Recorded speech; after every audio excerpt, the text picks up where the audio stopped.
Hello guys. Yan, nagpapatulog ako ng baby ko. Yan, ganyan lang kami. Makakawinda yung boses ko na yung kinahihina ng boses ko. Siya naman kanalakas. Grabe ba? Windang na windang. Kami lang yung dalawa. Pero sobrang ingay. Panoorin nyo na lang lahat. Guys, baka nagtataka kayo kung bakit mahina yung boses ko. Ganito na talaga to. And tulog na yung bata. Baka magising, nakakawindang eh. Yan, ganyan lang. Ayan, bad trip na yung sinanay. Oh. Bad trip na yung nanay niya. Siya active pa rin. Grabe ba? So, sa ulo. Pagpaikot-ikot ng anak. Yan, tana ko, tulog na yan. Ayan na, panoorin.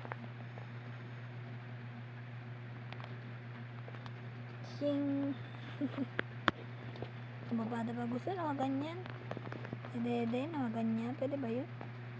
Yan, nakakala ko rin, tulog na yan. Yan, niloloko ko lang. Pero ito, tulog na. Yan.